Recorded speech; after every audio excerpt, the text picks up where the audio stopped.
ข้างในเขาให้ใส่หมวกขาวนะจากมอเตอร์ไซค์ทุกคันแม่ไอเดียทำงานอยู่เนี่ยตาล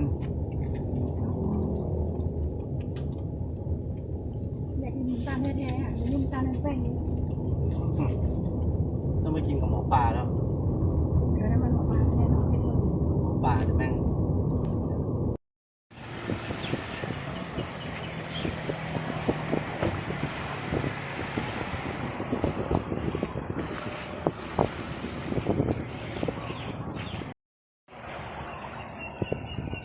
เขาเป็นมอเตอร์ไซค์เขาไม่ค่อยตรวจถ้าใส่หมวกขาวเข้าไปได้เลย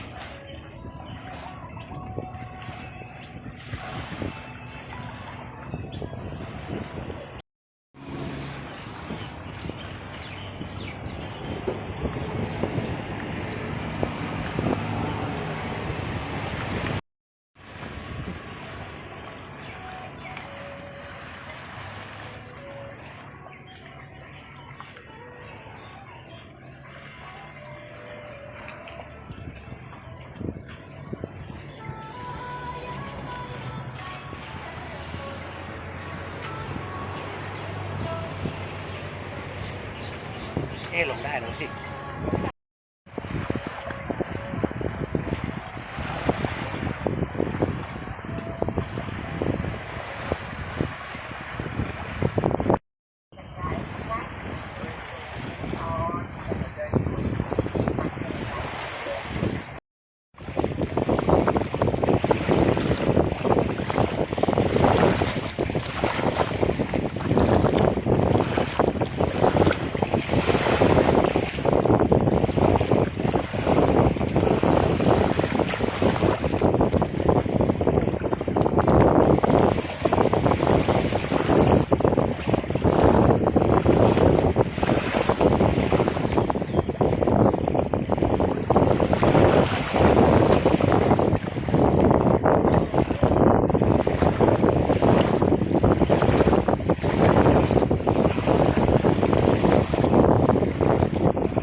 นี่รถเดียวกับที่เล็กสัก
ตกต้นเท่าไหร่วะเนี่ยเอ๊ะ เหมือนทางที่พุทธมณฑลจะไปนั่นแหละ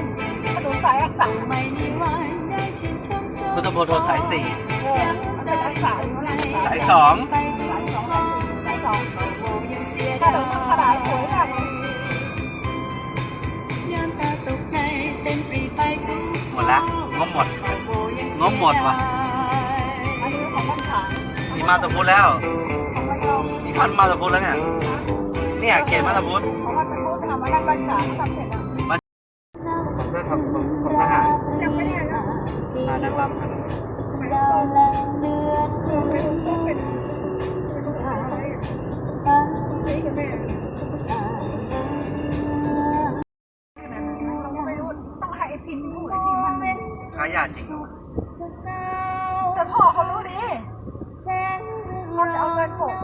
ฝากมัน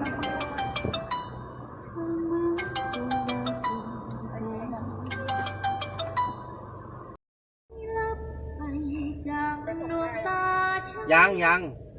มันคิดหน้าแล้วมั้ง เห็นมุกอีเราเพิ่งมาเนาะเขาก็อยากได้เขาไม่ใกล้เลย2524ก็จดไปมันสมัยได้กันเป็นมัน8997ปาดาก็ซื้อ997897อย่างเงี้ยแล้วก็2ตัว7997ปาดาจดไปที่บ้านเมื่อคืนท่านมันบอกเอาแม่มันคุกวันนั้นขยะเสียตั้งหลายตังค์เลย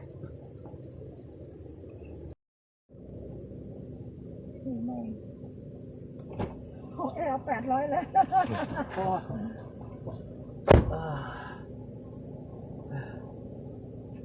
เขียน ปวดท้องเยี่ยวนี่กับปวดท้องขี้อีกนะจอดให้แม่ขึ้นไปคนแม่มันเยี่ยวกันนั่นน่ะมันปวดมากเลยอ่ะมันแตกมากอ่ะเรายังไม่ลงเลยนะมันเยี่ยวจะฟังไม่เยี่ยวแล้วใช่ไหมเรายังไม่ลงเลยเบาหวานแดกแล้วมั้ง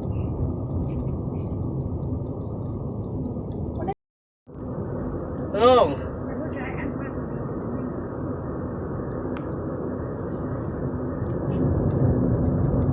ละเอียดและทะเล นี่ไปมีคนไป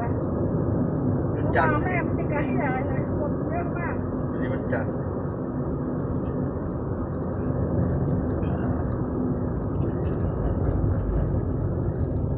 หอยนี่อะไรวะตัวแดงตัวอะไรวะหมูอะเล็กๆแต่แพงเนี่ยก็โดน นี่ก็แพงจะกินไหมล่ะจะถึงที่แล้วเนี่ย ที่วันนั้นแพง แพง ร้านเด็ดยายนี่ไม่ดีเลย แพงนะ ตลาดที่เป็นคนพูดเจ้าเดียวตรงนี้แพงจริง อันนี้มันหมึกหอมมันไม่หมึกกล้วย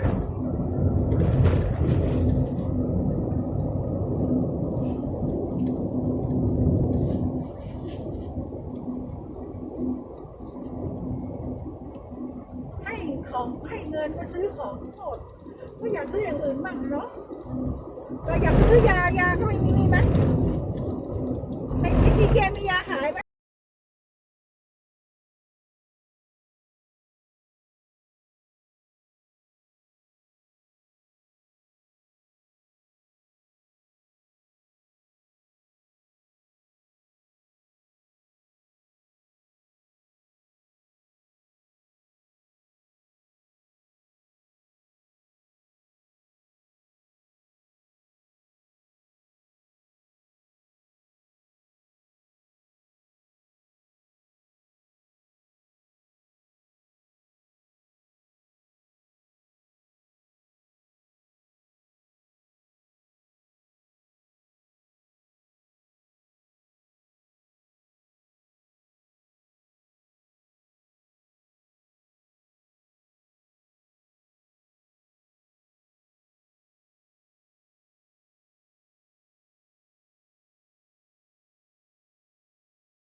ศรีรัตน์มีทุกคน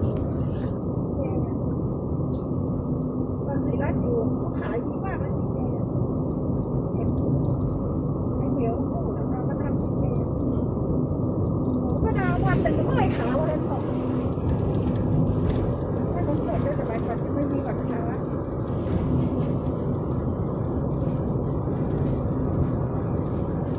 ความจริงโลตัสมันก็รับแล้วเนี่ยบิ๊กซีก็รับแล้ว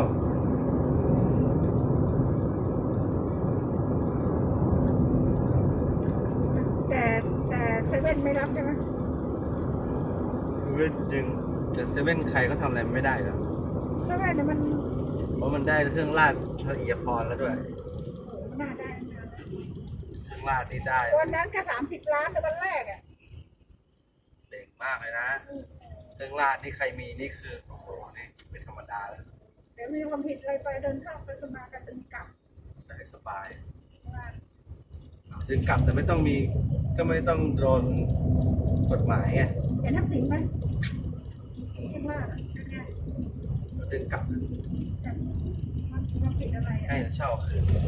คนเราก็แปลกดีก็ให้ร้ายก็คืนเหยียบมันเยอะจังหวะไอ้สัตว์ไหนดีวะเหยียบเดี๋ยวซ้ายเลี้ยวขวาตรงเดียว ในหัวออกถนนใหญ่ เอาละ เดินข้าม ยอมติดแถวทะเลดีกว่าเฮ้ยไม่เอาละ วันแรกอ่ะได้แล้วจะไม่ได้มาก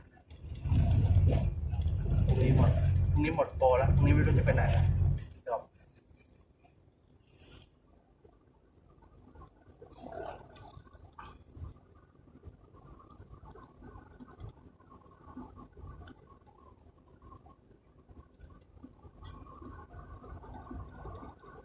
พอบอกว่า9กูดีใจได้5ก็ไม่ได้ เกือบ6 โต๊ะแล้วเนี่ยมัน6-7ก็ผิดแค่ตัวเดียวสวยมาแล้ว7มา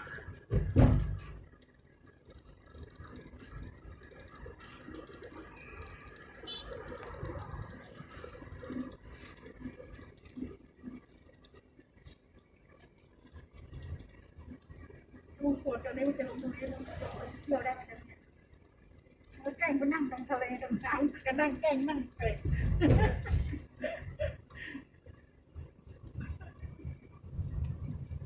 ผู้ชายมันสบายนะไอ้เนี่ยหาที่จะพนาแล้วไหนดีวะไหนดีวะ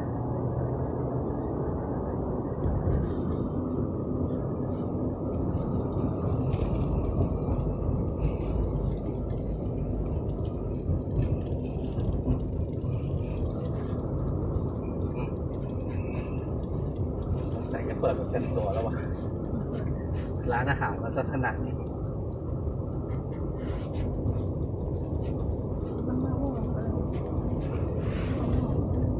เฮ้ยแต่แม่งชิลดีวะเนี่ย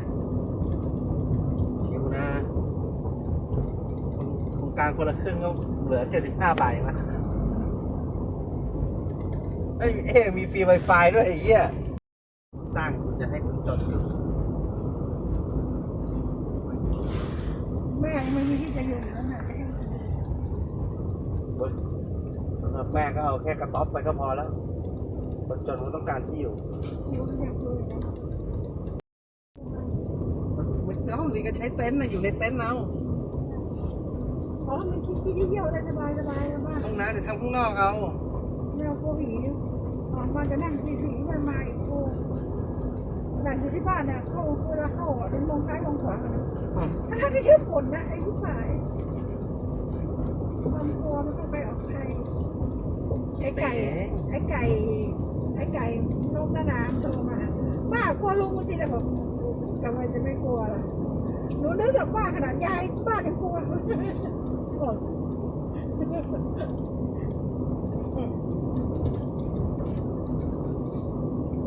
ก็แปลกกันอยู่ด้วยกันอยู่ได้ก็ตายเป็นผีกลัวกันมาเกิดเขาสิ ไม่มีหรอกจะไม่กลัวยังไม่กลัวเลย จับมือมาด้วยเห็นหน้าปูดๆบวมๆมีสำลีแปะอยู่หน้าบวมมือน้ำหนองไหลไม่เห็นจะชินกลายเป็นความชินตาไปเลย น้ำเหลืองลูกเพราะพ่อเขาอ่านยามันเยอะไง น้ำเหลืองซึมออกมา เขาไปทิ้งเขาไม่ได้คงแค่ยงใจเย็นเขาเลยห่วยที่สุดโรงพยาบาลเนี่ยทำในคนระยะอันนี้พอเขาไปดีเขาไปดีก่อนคนไหนทำเขาเลยไปเอาคนนั้น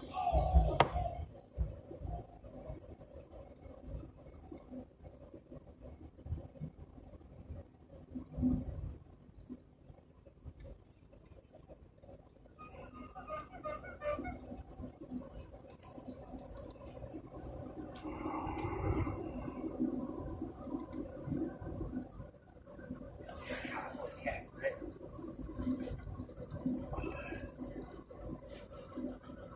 ไกลมากเป็น10 โลแล้วเนี่ยเดี๋ยวไปว่าเราไม่ถึงกัน ประมาณ7ไม่ถึง7ประมาณ6 โล ไกลมาก 6 โลคิดว่าไกลปะล่ะไม่ก็อยู่ประมาณไม่เกิน10 โลอ่ะแต่น่าจะถึง10อยู่นะหรือว่าถ้าจะมาวิ่งเนี่ยวิ่งแถวนี้ก็พอเลย ก็วิ่งเอาว่าเขามันจะไปทางโน้นคนเยอะไม่หนาทรายด้วยสบายนะ เมื่อผมไปอ่ะผมเห็นว่าเป็นชายหาดเดียว แต่ตรงเนี้ยตอนกลางคืนมันไม่มีที่จอดรถมันก็อยู่ใกล้บ้านเราเนี่ยมาง่ายที่สุดแล้ว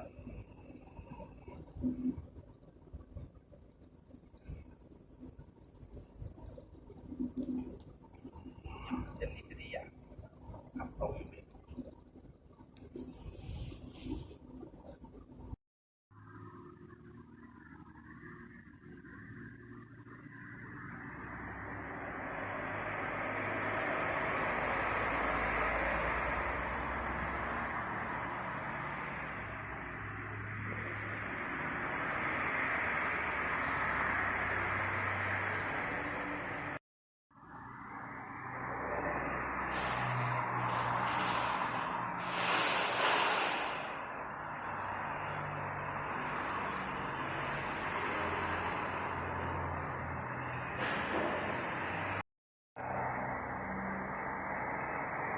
ไปแล้วนะ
จับถือว่า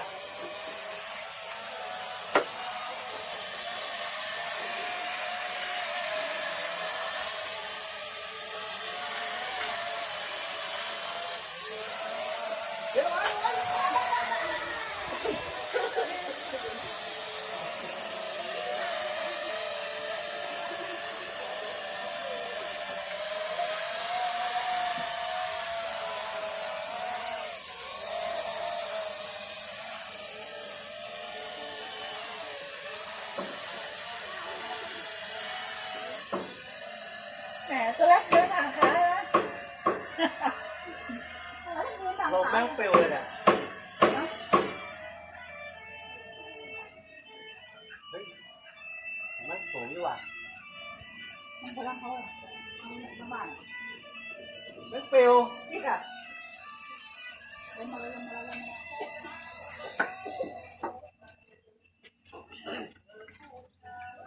เอาบอกมันเข้านะ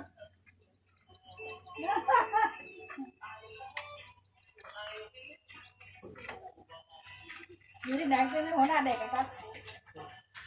หัวหน้าเด็กกัน ระวังนะ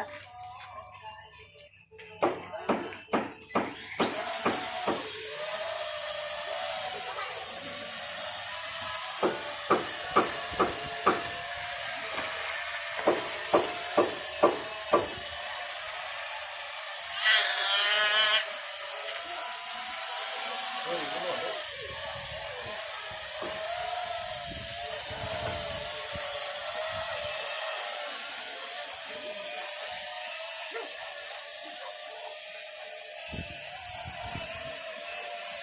เดี๋ยวมันก็แรงเลยที่อ่ะ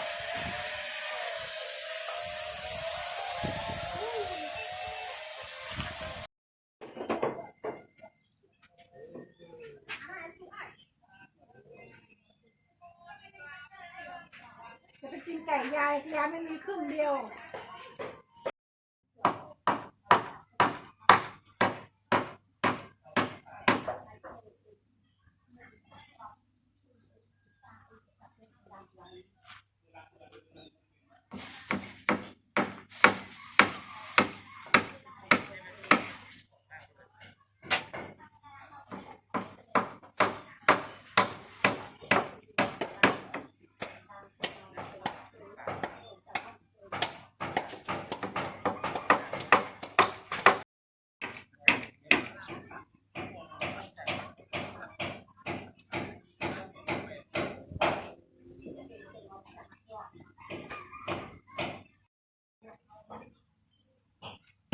ไก่มันเป็นอะไรสักอย่างอะ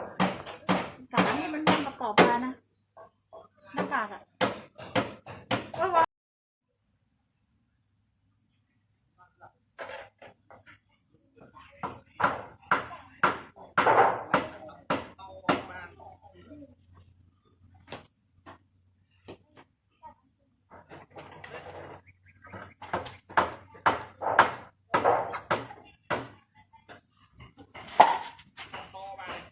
จะทำอะไรกินดีวะมันอร่อยแกงเราเขาเอามาจากกินเราใส่ใจไม่ทำให้เพราะว่า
เลย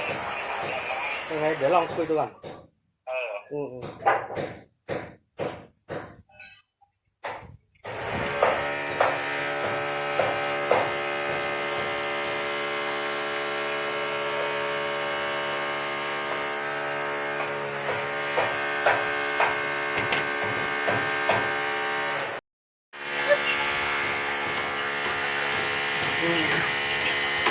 ครับโอเคครับเดี๋ยวทีนี้เดี๋ยวเข้าประเด็นแบบแป๊บนึงคือผมชื่อเอกผมก็ยังไม่รู้นะคือพอเขาโยนกลับมาให้ผมผมก็ต้องย้อนกลับไปอีกทีหนึ่งคือตรงเนี้ยคือก็สมมติว่าในการค่าใช้จ่ายเบื้องต้นเนี่ยผมจะจ่ายหัวแล้วเท่าไหร่ครับ